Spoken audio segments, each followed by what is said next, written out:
नमस्कार जोहार, मैं मानसी गुप्ता और आप देख रहे हैं न्यूज झारखंड। समय हो चला है देश दुनिया की बड़ी खबरों को जानने का, उनसे अपडेट होने का। तो चलिए जानते हैं आज की बड़ी खबरों को। जम्मू कश्मीर के पूर्व राज्यपाल सत्यपाल मलिक का निधन। किडनी की बीमारी से जूझ रहे थे। गोवा और मेघालय के गवर्नर भी रह चुके जम्मू कश्मीर के पूर्व राज्यपाल सत्यपाल मलिक का मंगलवार को लंबी बीमारी के बाद दिल्ली के राम मनोहर लोहिया अस्पताल में निधन हो गया। उन्होंने दोपहर 1:20 पर अंतिम सांस ली। वो लंबे समय से किडनी की बीमारी से जूझ रहे थे। 11 मई को हालत ज्यादा बिगड़ने पर उन्हें अस्पताल में भर्ती कराया गया था। सत्यपाल 23 अगस्त 2018 से 30 अक्टूबर 2019 तक जम्मू कश्मीर के राज्यपाल रहे। इन्हीं के कार्यकाल के दौरान ही आज ही के दिन 5 अगस्त 2019 को जम्मू कश्मीर से आर्टिकल 370 को हटाया गया था। मोदी बोले, विपक्ष अपने पैर पर कुल्हाड़ी मारने में माहिर। ऑपरेशन सिंदूर पर बहस की मांग करके गलती की। एनडीए सांसदों ने प्रधानमंत्री को सम्मानित किया। दिल्ली स्थित संसद भवन परिसर में मंगलवार को एनडीए संसदीय दल की बैठक हुई। इसमें एनडीए सांसदों ने ऑपरेशन सिंदूर और ऑपरेशन महादेव की सफलता पर पीएम नरेंद्र मोदी को सम्मानित किया। रक्षा मंत्री राजनाथ सिंह ने पीएम को हार पहनाया। सांसदों ने हर हर महादेव, भारत माता की जय के नारे लगाए। मीडिया रिपोर्ट्स के मुताबिक पीएम ने सांसदों को अपने संबोधन में कहा, संसद में ऑपरेशन सिंदूर पर चर्चा की मांग करके विपक्ष ने गलती की। इसमें उन्हीं की फजीहत हुई। विपक्ष अपने पैर पर कुल्हाड़ी मारने में माहिर है। विपक्ष रोज ऐसी चर्चा कराए, हम इस फील्ड में माहिर हैं। प्रधानमंत्री ने कहा, बिहार में वोटर्स लिस्ट रिवीजन के मुद्दे पर लोगों को गुमराह किया जा रहा है। देश की जनता सब देख रही है। पीएम ने अमित शाह की भी तारीफ की और कहा कि वे अब सबसे लंबे समय तक सेवा देने वाले केंद्रीय गृह मंत्री हैं। प्रियंका बोली, जज तय नहीं करेंगे कौन सच्चा भारतीय। सेना पर बयान को लेकर सुप्रीम कोर्ट ने कहा, राहुल सच्चे भारतीय होते तो ऐसा ना कहते। कांग्रेस महासचिव प्रियंका गांधी ने मंगलवार को संसद परिसर में कहा, माननीय जजों का पूरा सम्मान रखते हुए मैं ये कहना चाहती हूं कि वे ये तय नहीं करेंगे कि सच्चा भारतीय कौन है। उन्होंने कहा, सरकार से सवाल पूछना विपक्ष के नेता का कर्तव्य है। मेरा भाई कभी भी सेना के खिलाफ नहीं बोलेगा, उनके प्रति सम्मान रखता है। भाई की बातों का गलत मतलब निकाला गया। इधर संसद भवन में एनडीए संसदीय दल की बैठक में पीएम मोदी ने इसी मुद्दे पर कहा, सुप्रीम कोर्ट की इससे बड़ी फटकार हो ही नहीं सकती। दरअसल प्रियंका का ये जवाब सुप्रीम कोर्ट के राहुल के सच्चे भारतीय होने पर उठाए सवाल पर आया।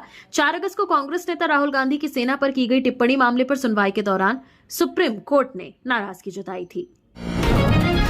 शाह सबसे लंबे समय गृह मंत्री रहने वाले व्यक्ति बने। पद पर आज 2258वां दिन। 2019 में शपथ ली थी, आडवाणी का रिकॉर्ड तोड़ा। अमित शाह मंगलवार को भारत के सबसे लंबे समय तक केंद्रीय गृह मंत्री रहने वाले व्यक्ति बन गए हैं। वे 2258 दिनों से पद पर हैं। शाह ने 30 मई 2019 को मोदी सरकार के दूसरे कार्यकाल में गृह मंत्री का कार्यभार संभाला था। शाह ने गृह मंत्री का पहला कार्यकाल 9 जून 2024 को पूरा किया था। 10 जून 2024 को वो फिर से गृह मंत्री बने और तब से इस पद पर कार्यरत हैं। गृह मंत्रालय के अलावा वे देश के पहले सहकारिता मंत्री भी हैं। इससे पहले शाह भाजपा के राष्ट्रीय अध्यक्ष और गुजरात के गृह मंत्री रह चुके हैं। उन्होंने बतौर गृह मंत्री भाजपा के दिग्गज नेता लालकृष्ण आडवाणी का रिकॉर्ड तोड़ दिया है। आडवाणी 19 मार्च 1998 से 22 मई 2004 तक कुल 2256 दिनों तक देश के गृह मंत्री पद पर रहे थे। आडवाणी के बाद कांग्रेस नेता गोविंद बल्लभ पंत सबसे लंबे समय तक गृह मंत्री रहने वाले तीसरे व्यक्ति हैं। यूपी के 17 जिलों में बाढ़, 300 प्लस मकान ढहे, 16 मौतें, 11 जिलों के स्कूल बंद, 7 राज्यों में बारिश का ऑरेंज अलर्ट। यूपी बिहार में मानसून की बारिश से बाढ़ जैसे हालात हैं। बिहार के मुंगेर, बक्सर, पूर्णिया, भोजपुर, पटना समेत कई जिलों में सैकड़ों गांव डूब गए हैं। बिहार के पूर्णिया में 38 साल बाद रिकॉर्ड बारिश हुई। यहां रविवार से सोमवार तक 270.6 मिलीमीटर बारिश हुई। इससे पहले 1987 में 294.9 मिलीमीटर बारिश हुई थी। उत्तर प्रदेश में प्रयागराज, वाराणसी समेत 17 जिलों के 402 गांव बाढ़ की चपेट में हैं। अब तक 343 मकान बारिश के चलते ढह चुके हैं। पिछले 24 घंटे में बाढ़ बारिश से जुड़े हादसों में 16 लोगों की मौत हो गई है। जौनपुर, चंदौली, सुल्तानपुर, कानपुर, पीलीभीत और सोनभद्र में 5 अगस्त, वाराणसी, हमीरपुर और लखीमपुर में 6 अगस्त तक, जबकि प्रयागराज और मिर्जापुर में 7 अगस्त तक स्कूलों में छुट्टी बढ़ा दी गई है। हिमाचल प्रदेश में तेज बारिश से 310 सड़कें बंद हैं। शिमला में सोमवार को बारिश के बाद 3 घरों पर लैंडस्लाइड हो गया। लोगों ने एक दिन पहले ही घर छोड़ा था। प्रदीप मिश्रा के कुबेरेश्वर धाम में धक्का मुक्की, 2 की मौत। एसपी के सीहोर में कांवड़ यात्रा में शामिल होने पहुंचे थे, भीड़ में दबने से जान गई। सीहोर के कुबेरेश्वर धाम में मंगलवार को भारी भीड़ के चलते धक्का मुक्की में 2 लोगों की मौत हो गई। एक के गंभीर घायल होने की सूचना है। बुधवार को प्रदीप मिश्रा कांवड़ यात्रा निकालने वाले हैं। इसी में शामिल होने के लिए बड़ी संख्या में श्रद्धालु पहुंच रहे हैं। भीड़ ज्यादा होने के चलते 3 लोग नीचे गिर गए। इनमें से 2 की दबने से मौत हो गई। 6 अगस्त को कुबेरेश्वर धाम से चितावलिया हेमा गांव तक कांवड़ यात्रा होनी है। इससे एक दिन पहले ही भारी संख्या में श्रद्धालु कुबेरेश्वर धाम पहुंचने लगे। भंडारे, ठहराव और दर्शन के लिए जगह कम पड़ने लगी, जिससे भीड़ बेकाबू हो गई। कई स्थानों पर अफरा तफरी का माहौल बन गया। मानसून सत्र के लिए भोपाल पहुंचे सीहोर विधायक सुदेश राय ने हादसे को लेकर कहा, बेहद दुख की बात है। मैंने मुख्यमंत्री मोहन यादव जी को भी इसकी जानकारी दी है। कुबेरेश्वर धाम में कल कांवड़ यात्रा है। इसमें शामिल होने दूसरे राज्यों से भी श्रद्धालु यहां आ गए हैं। पुलिस और प्रशासन ने अपनी ओर से सभी इंतजाम कर रखे हैं। भीड़ ज्यादा होने के चलते हादसे हो जाते हैं। मैं मौके पर पहुंचकर देखूंगा कि अनहोनी कैसे हुई। लाल किले में डमी बम डिटेक्ट नहीं कर पाए पुलिसकर्मी, 7 सस्पेंड। स्पेशल टीम सादे कपड़ों में थी। स्वतंत्रता दिवस को लेकर मॉक ड्रिल किया था। दिल्ली के लाल किले की सुरक्षा में तैनात पुलिसकर्मी एक डमी बम का पता नहीं लगा पाए। इसके बाद कांस्टेबल और हेड कांस्टेबल समेत 7 पुलिसकर्मियों को निलंबित कर दिया गया है। घटना 2 अगस्त की है। दिल्ली पुलिस ने सोमवार को इसकी जानकारी दी। दिल्ली पुलिस के मुताबिक 15 अगस्त को स्वतंत्रता दिवस के कार्यक्रम को लेकर पुलिस रोजाना अभ्यास करती है। स्पेशल सेल की एक टीम शनिवार को सादे कपड़ों में मॉक ड्रिल के लिए पहुंची थी। वो अपने साथ एक नकली बम लेकर लाल किले में दाखिल हुए।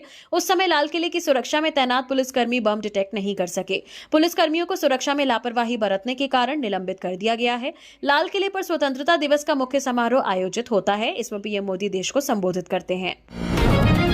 मंडी में बादल फटा, 3 कमरों का मकान क्षतिग्रस्त। ब्यास नदी उफान पर, कई घरों में घुसा पानी।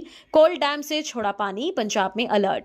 हिमाचल प्रदेश के कई भागों में बीती रात से भारी बारिश हो रही है। मंडी में चच्योट के कटवानी नाले में मंगलवार सुबह 6 बजे बादल फटने से 3 कमरों का मकान टूट गया। परिवार के लोगों ने भागकर जान बचाई, मगर उनका सारा सामान बाढ़ में बह गया। मंडी के बल्ह विधानसभा क्षेत्र में कई घरों में पानी और मलबा घुस गया। मंडी में ब्यास नदी खतरे के निशान के ऊपर बह रही है। इसका पानी पंचवक्त्र मंदिर के प्रांगण तक पहुंचने से 1.5 फीट नीचे है। हनुमान घाट पर हनुमान की मूर्ति जलमग्न हो गई है। मंडी में 24 घंटे के दौरान 151 मिलीमीटर बारिश दर्ज की गई। इससे नदी नाले उफान पर है। जगह जगह लैंडस्लाइड हो रहे हैं। चंडीगढ़ मनाली 4 लेन मंडी के 4 मील, 9 मील और कैंची मोड़ के पास रुका पड़ा है। हिमाचल में सेक्स रैकेट पकड़ा। हरियाणा, पंजाब, बिहार की लड़कियों से करा रहे थे जिस्म फरोशी। 7 को रेस्क्यू किया। होटल संचालक फरार। हिमाचल प्रदेश के औद्योगिक क्षेत्र नालागढ़ में पुलिस ने देह व्यापार का भंडाफोड़ किया है। पुलिस ने नालागढ़ के सैनी माजरा स्थित होटल भूपेंद्रा से पंजाब, हरियाणा और यूपी की 7 लड़कियों को रेस्क्यू किया। पुलिस ने होटल के एक कर्मचारी को गिरफ्तार कर लिया है, जबकि होटल संचालक अभी फरार है। पुलिस ने यह कार्रवाई गुप्त सूचना के आधार पर की। देह व्यापार की सूचना मिलने के बाद थाना प्रभारी राकेश राय के नेतृत्व में पुलिस टीम भूपेंद्रा होटल पहुंची और एक व्यक्ति को नकली ग्राहक बनाकर होटल भेजा। इस दौरान होटल में चल रहे इस धंधे का पर्दाफाश किया गया। जम्मू कश्मीर को राज्य का दर्जा, सुप्रीम कोर्ट में सुनवाई 8 अगस्त को। आज ही के दिन अनुच्छेद 370 हटाने के बाद सरकार ने 6 साल पहले केंद्र शासित प्रदेश बनाया था। जम्मू कश्मीर का पूर्ण राज्य का दर्जा बहाल करने की खबरों के बीच सुप्रीम कोर्ट में इस मामले पर 8 अगस्त को सुनवाई होगी। दरअसल दिसंबर 2023 में सुप्रीम कोर्ट ने राज्य से आर्टिकल 370 हटाने और विशेष राज्य का दर्जा समाप्त करने को सही माना था। तब सुप्रीम कोर्ट के सॉलिसिटर जनरल तुषार मेहता ने आश्वासन दिया था कि केंद्र सरकार जम्मू कश्मीर के राज्य का दर्जा बहाल करेगी। हालांकि कोर्ट ने इस बहाली के लिए कोई स्पष्ट समय सीमा नहीं दी थी। इसके बाद जम्मू कश्मीर के प्रोफेसर जहूर अहमद भट्ट और सोशल वर्कर खुर्शीद अहमद मलिक ने यह याचिका दायर की, जिसमें याचिकाकर्ताओं ने कोर्ट से केंद्र सरकार को जम्मू कश्मीर का निर्धारित समय सीमा में पूर्ण राज्य का दर्जा बहाल करने का निर्देश देने की बात कही है। याचिका में दलील दी गई है कि जम्मू कश्मीर में पंचायती चुनाव और नगर निकाय चुनाव शांतिपूर्ण ढंग से हो चुके हैं। मौजूदा सुरक्षा और प्रशासनिक स्थिति राज्य का दर्जा बहाल करने के अनुकूल है। लंबे समय तक राज्य का दर्जा न बहाल करना नागरिक अधिकारों का उल्लंघन है। हर विधानसभा में digital library, high speed internet होगा। छात्रों की साइकिल और छात्रवृत्ति का पैसा सीधे खाते में जाएगा। कैबिनेट में 36 एजेंडों पर मुहर। बिहार के बच्चों और युवाओं की पढ़ाई को आसान और बेहतर बनाने के लिए मुख्यमंत्री डिजिटल लाइब्रेरी योजना शुरू की है। इस योजना के लिए सरकार ने 94 करोड़ 50 लाख 47 हजार रुपए मंजूर किए हैं। अब राज्य के हर विधानसभा क्षेत्र में एक डिजिटल लाइब्रेरी सेंटर खोली जाएगी, ताकि छात्र और युवा ऑनलाइन पढ़ाई कर सकें और प्रतियोगी परीक्षाओं की तैयारी कर सकें। इसके अलावा अब बिहार में साइकिल और छात्रवृत्ति का पैसा भी सीधे खातों में ट्रांसफर किया जाएगा। मंगलवार को नीतीश कैबिनेट की बैठक में 36 एजेंडों पर मुहर लगी है। एयरफोर्स विंग कमांडर के घर 26 लाख की डकैती। पटना में खिड़की से घुसे 8 बदमाश। फ्रिज का अलार्म बजने पर उठा परिवार। पटना में एयरफोर्स के विंग कमांडर आलोक रंजन के घर में सोमवार रात डकैती हुई है। 8 डकैतों ने घर से 18 लाख के गहने और 8 लाख रुपए कैश पर हाथ साफ किया है। दरअसल सोमवार रात 8 डकैत खिड़की का नट खोलकर घर में घुस आए। डकैत घर में घुसकर गोदरेज और बक्सा तोड़कर गहने और कैश निकाल कर ले गए। वहीं फ्रिज के अलार्म बजने के बाद घर के लोगों की नींद खुली। इस बीच डकैत कमरे का दरवाजा बाहर से लॉक कर फरार हो गए। घटना पटना सिटी के माल सलामी थाना क्षेत्र के छोटकी नगला मोहल्ले की है। पटना में सड़क हादसे में 2 कांवड़ियों की मौत, 2 गंभीर रूप से घायल। एक की बाइक पर सवार थे सभी, तेज रफ्तार हाईवा से हुई टक्कर।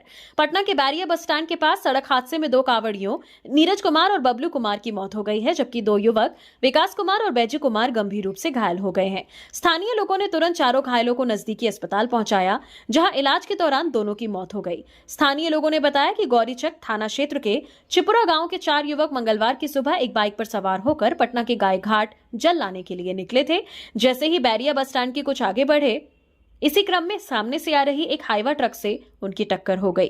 बाइक सवार चारों युवक हाईवा की चपेट में आ गए। सूचना मिलते ही आसपास के लोग मौके पर पहुंचे। इस बीच 2 युवकों ने मौके पर ही दम तोड़ दिया, जबकि 2 घायल को इलाज के लिए पास के नर्सिंग होम में भर्ती कराया गया है। यूपी में ट्रैफिक रूल तोड़ा तो एआई तुरंत पकड़ेगा, तेज स्पीड, मोबाइल पर बात करना पड़ेगा महंगा, चालान वसूली तेज होगी।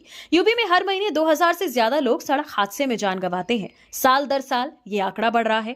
इस साल सिर्फ जून महीने तक 14000 से ज्यादा लोगों की मौत सड़क हादसों में हुई है। इन हादसों को रोकने के लिए सड़क सुरक्षा विभाग और परिवहन विभाग के सारे प्रयास फेल हो रहे हैं। ऐसे में अब यूपी में एआई आर्टिफिशियल इंटेलिजेंस का इस्तेमाल कर सड़क हादसे रोकने की कवायद शुरू की गई है। केंद्र सरकार ने इसके लिए पायलट प्रोजेक्ट को मंजूरी दी है। यूपी में एआई आधारित सड़क सुरक्षा मॉडल का प्रोजेक्ट सफल हुआ तो इसे पूरे देश में लागू किया जाएगा। प्रयागराज में लाशों की लाइन, 4 घंटे में आ रहा नंबर, 25 से ज्यादा घाट जलमग्न, विद्युत शवदाह गृह में परिजन लाश लेकर बैठे। प्रयागराज में बाढ़ से जनजीवन अस्त व्यस्त हो गया है। लोग आने जाने के लिए नावों का सहारा ले रहे हैं। वहीं शवों के अंतिम संस्कार में भी काफी परेशानी हो रही है। सभी शमशान घाट डूबने के बाद अब अंतिम संस्कार विद्युत शवदाह गृह में हो रहा है।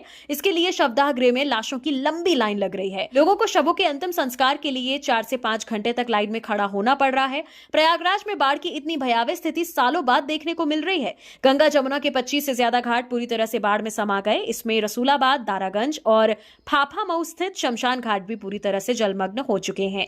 यही कारण है कि अंतिम संस्कार के लिए प्रयागराज और आसपास के जिलों से जो लोग शवों को ला रहे हैं, उन्हें घाट के बाहर से वापस कर दिया जा रहा है। जब वे विद्युत शवदाह गृह पहुंच रहे हैं तो घंटों कतार में लगने के बाद नंबर आ रहा है।